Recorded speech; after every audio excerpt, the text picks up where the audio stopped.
नमस्कार दोस्तों, स्वागत है आप सभी का अपनी हॉरर दुनिया चैनल में।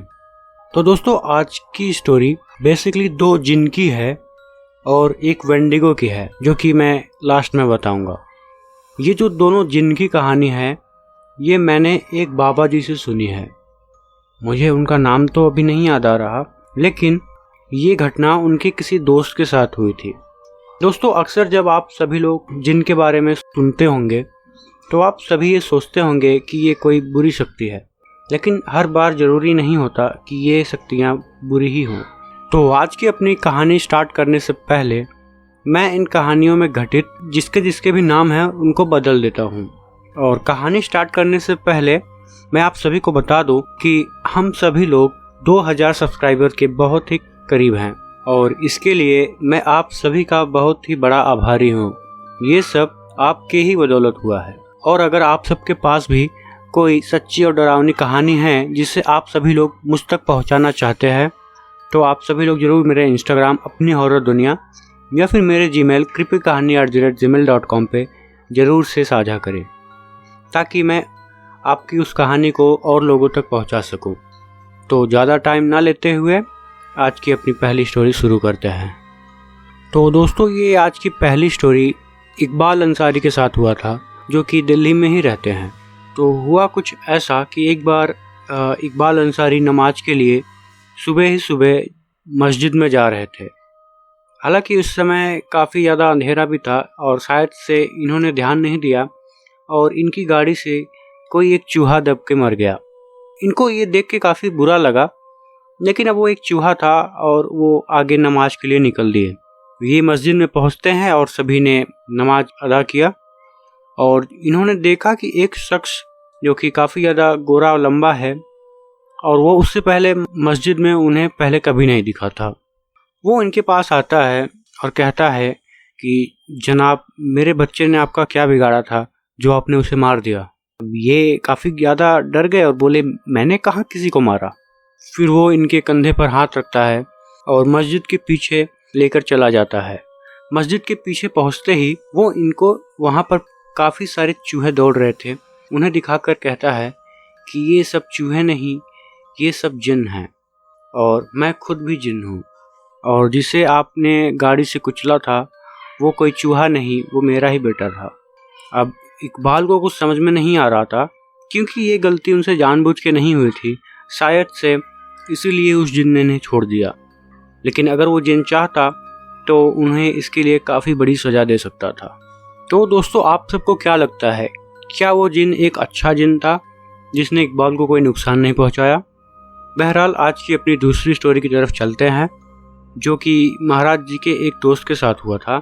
तो ये घटना जब महाराज जी दुबई में रहते थे तब की है। दुबई में तो सब धर्म के लोग और दूसरी की कंट्री के लोग सब साथ साथ एक ही रूम में रहते थे।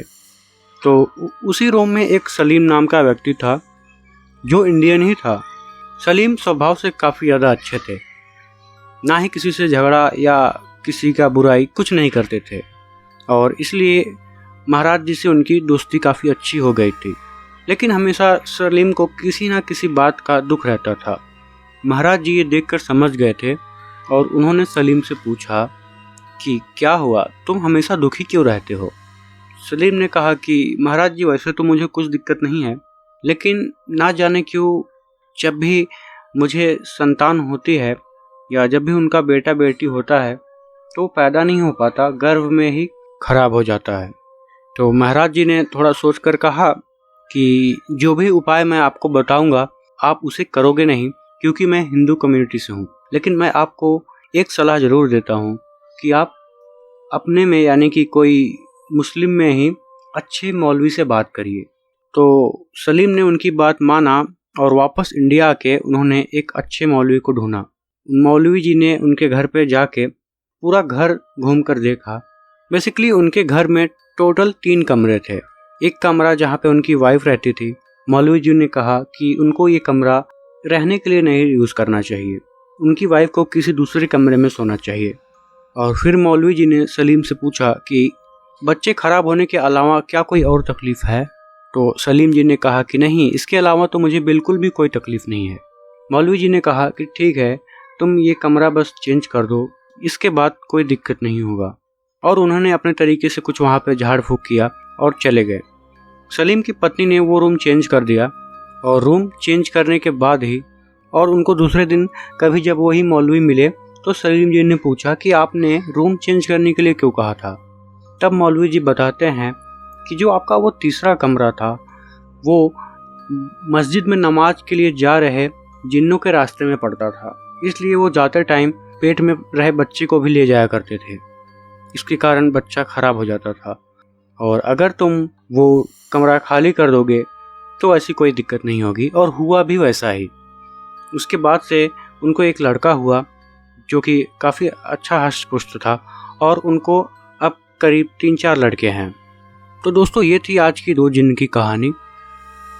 मुझे पता है कि ये ज़्यादा डरावनी तो नहीं है, लेकिन ये बिल्कुल रियल घटना पे है। तो आज की जो तीसरी कहानी है जो वेंडिगो नाम के एक शैतान के ऊपर है, तो आप में से ज़्यादातर लोग इस शैतान के बारे में जानते ही होंगे कि ये कितना ज़्यादा खतरनाक है। जो लोग नहीं जानते वो ऊपर आई बटन पे आ रहे वेंडिगो कौन है वाले वीडियो पर जाकर जरूर से देख सकते हैं।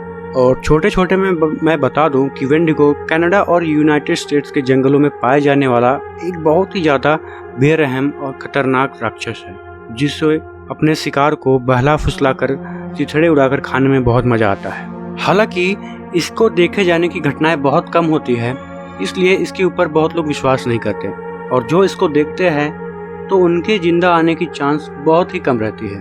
और जिन्होंने इसे जिंदा देखकर आया है वो अपने आप को काफ़ी ज़्यादा भाग्यशाली महसूस कर रहे होंगे। तो आज की ये तीसरी कहानी कुछ वैसे ही है। तो ये जो आज की तीसरी कहानी है उसे मैं टॉम के पॉइंट ऑफ व्यू से बताऊंगा। मेरा नाम टॉम है और ये कहानी आज से ज़्यादा साल पहले की नहीं है। ये 2014 की बात है। मैं जो कि पहाड़ों पर ट्रैकिंग करने का बहुत ही ज़्यादा शौक रखता हूँ और मैं एक दिन अपने पापा को भी ट्रैकिंग के लिए मना लेता हूँ। हम सभी लोग कनाडा में रेडियन के नाम के एक जगह पर एक बर्फीले पहाड़ पे गए थे। उस समय बर्फ ही बर्फ चारों तरफ बिछा हुआ था और मेरे पिताजी भी उस रास्ते या उस पहाड़ को देखकर काफ़ी ज़्यादा खुश हुए। हम अपना ट्रक चलाते हुए आगे बढ़े ही जा रहे थे कि तभी हमें आगे एक बहुत ही बेकार सा रास्ता मिला। मेरा मतलब कि उस रास्ते पर काफ़ी ज़्यादा बड़े बड़े चट्टान थे। उस पर से गाड़ी चलाना काफ़ी ज़्यादा खतरों से भरा हुआ काम होता। मेरे पापा ने कहा कि अब हम आगे कैसे जाएंगे, तो मैंने कहा कि आप कहें तो मैं गाड़ी चढ़ा दूँ। फिर हम दोनों हंसने लगे। मैंने और मेरे पापा ने गाड़ी से उतरकर बर्फ के उस पहाड़ पर चढ़ने का फैसला किया। हम दोनों गाड़ी से उतरकर पहाड़ पर चढ़ रहे थे, आपस में ही बात कर रहे थे। तो हमने ध्यान दिया कि वहीं बगल में एक फटा पुराना कैंप है और इधर उधर बिखरे हुए सामान हैं। हमने इस पर ज़्यादा ध्यान नहीं दिया और मुझे लगा कि शायद कोई कैंपर इसे छोड़कर गया होगा। फिर हम लोग कुछ देर और बिताने के बाद हम सभी वापस से अपने ट्रक में बैठकर अपने अपने घर आ गए। ये एक्सपीरियंस काफ़ी ज़्यादा अच्छा था, लेकिन असली कहानी तो अब से शुरू होगी। तो इतनी अच्छी एक्सपीरियंस मिलने के बाद कुछ महीने बाद मैंने सोचा कि क्यों ना अपनी गर्लफ्रेंड के साथ भी यह एक्सपीरियंस लिया जाए। मेरी गर्लफ्रेंड जो कि काफ़ी ज़्यादा धार्मिक है, मैं उसे ऐसी ट्रैकिंग के लिए मना लेता हूँ और हम दोनों और उसका कुत्ता तीनों ही उस पहाड़ पर वापस से चले जाते हैं। फिर पहाड़ पर पहुंचने के बाद जहां मैं और मेरे डैड ने इधर उधर रुक कर उस फटे पुराने कैंप को देखा था, हम लोग उसी जगह पर पहुंचते हैं। मैं मेरी गर्लफ्रेंड काफ़ी ज़्यादा वहाँ पे मस्ती कर रहे थे और उसका डॉग भी हमारे साथ खेल रहा था। और इस बार तो काफ़ी ज़्यादा बर्फ़ पड़ी थी, लेकिन तभी अचानक से पता नहीं क्या मेरे गर्लफ्रेंड को क्या हुआ, उसने कहा कि ऐसी जगह तो वेंडिगो को काफ़ी ज़्यादा पसंद आती है। मैंने कहा वेंडिगो, तुम उन सब चीज़ों पर विश्वास करती हो? उसने कहा कि ये चीज़ें हैं तभी मैं विश्वास करती हूँ, और वो काफ़ी ज़्यादा सीरियस होके बोल रही थी। मैं उसकी ये बात सुनकर ज़रूर थोड़ा घबरा गया था, लेकिन फिर मैंने सोचा कि शायद ये मुझे डराने के लिए बोल रही है और हम इतनी दूर यहाँ घूमने के लिए आए हैं, डरने के लिए नहीं। और फिर मैंने अपनी गर्लफ्रेंड से कहा कि हम यहाँ पर मज़े करने के लिए आए हैं, ना कि ये फालतू की कहानियाँ सुनने। हालांकि उस टाइम काफ़ी ज़्यादा दिन था, तो मेरी गर्लफ्रेंड को भूख लगी थी। उसने कहा कि मैं कुछ खा लेती हूँ, और मैंने कहा कि ठीक है, फिर मैं पहाड़ के ऊपर जाता हूँ ड्रोन लेकर।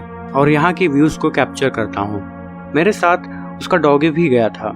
उसका डॉगी मुझे काफ़ी ज़्यादा पसंद करता था क्योंकि मैं अक्सर उसके साथ खेलता था। हम दोनों काफ़ी ज़्यादा ऊपर चले गए थे और मैं अपना ड्रोन उड़ाकर इधर उधर का व्यूज़ ले रहा था। मुझे काफ़ी ज़्यादा मज़ा आ रहा था। लेकिन तभी मैंने ध्यान दिया कि सूर्य अस्त होने वाला है और फिर अचानक से पता नहीं क्या हुआ कि पूरा वहाँ का वातावरण एकदम शांत सा हो गया। मुझे अचानक से काफ़ी ज़्यादा डर लगने लगा और ऐसा लग रहा था कि मेरे साथ में कोई है। मैंने तुरंत अपने ड्रोन को लिया और अपनी गर्लफ्रेंड के साथ वहाँ पे पहुँच गया। अपनी गर्लफ्रेंड के पास भागते भागते आ गया। मैंने उससे भी पूछा कि क्या तुम्हें भी घबराहट हो रही है? उसने कहा कि हाँ, मुझे भी बहुत ज़्यादा घबराहट हो रही है। फिर मैंने सोचा कि अब हमें शायद यहाँ से निकलना चाहिए, तो हमने ट्रक को नीचे खड़ा किया था और हम दोनों ही पहाड़ी पे थे। हम दोनों ही घबराहट के कारण जैसे तैसे पहाड़ी से उतर रहे थे और मेरी गर्लफ्रेंड उतरते टाइम गिर भी गई थी। लेकिन हम जैसे तैसे कर ट्रक में पहुँचे। मैंने ट्रक स्टार्ट किया तो पहली बार में तो ट्रक ही नहीं स्टार्ट हुआ। मुझे लगा कि इसे क्या हुआ। फिर मैंने भगवान को याद किया और ट्रक स्टार्ट किया। मैंने अपनी गर्लफ्रेंड की तरफ देखा तो वो पीछे देख रही थी। मैंने सोचा कि ठीक है, ये कुछ देख रही होगी। और फिर जैसे ही ट्रक स्टार्ट हुई मैंने उसे 70 की स्पीड में भगाया और काफ़ी ज़्यादा दूरी आने के बाद भी मैंने देखा कि मेरी गर्लफ्रेंड पीछे ही देख रही थी। मैंने उसके तुरंत कंधे पर हाथ रखा और फिर मानो अचानक से होश में आई। वो तो बेसुध फ्रीज सी हुई थी। ठंडी के मौसम में भी उसके माथे पर पसीना था। मैंने कहा कि क्या हुआ, तुम किस बात को लेकर इतना ज़्यादा डरी हो? उसने कहा कि वो पीछे देख रही थी और जैसे ही हम ट्रक में आके बैठे उसने कहा कि वो देखती है कि पहाड़ पे से एक लंबा क्रिएचर दौड़ते दौड़ते नीचे उतर रहा है और वो हमारे ही तरफ भाग रहा था। उसके हाथ काफ़ी ज़्यादा लंबे थे और उसका सर ऐसा लग रहा था कि हिरन का है, लेकिन वो बिल्कुल किसी इंसान के शेप में था और शायद से 8-9 फीट का रहा होगा। और उस अंधेरे में उसकी आंखें भी हल्की हल्की जल रही थी।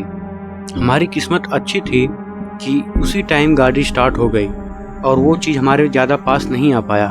और फिर जब घर आकर हमने अपने पापा को ये बात बताई तो उसी समय उनके कुछ दोस्त भी वहाँ पे थे। उन्होंने कहा कि वो पहाड़ एक वेंडिगो वैली नाम से प्रसिद्ध है।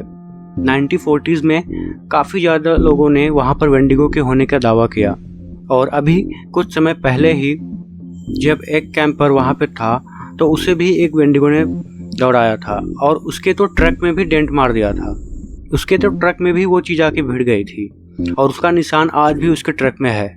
काफ़ी ज़्यादा लोग वहाँ से गायब भी हुए हैं या यूँ कहूँ कि मौत को प्राप्त हो गए हैं। तुम दोनों काफ़ी ज़्यादा भाग्यशाली थे। ये घटना ने मुझे इतना ज़्यादा डरा दिया कि फिर मैंने उसके बाद से कोई भी कैंपिंग वगैरह नहीं की। हालांकि मैं आज भी कैंपिंग को मिस करता हूँ, लेकिन मैं ज़िंदा रहना ज़्यादा ज़रूरी समझता हूँ। पता नहीं उस रात जब वो वेंडिगो हमारे पास आ जाता तो क्या करता। तो दोस्तों, ये थी आज की तीसरी कहानी। आशा करता हूँ कि आप सभी को पसंद आई होगी और अगर पसंद आई हो तो वीडियो को ज़रूर से लाइक कर देना। मिलता हूँ आप सभी से नेक्स्ट वीडियो में। तब तक के लिए टेक केयर।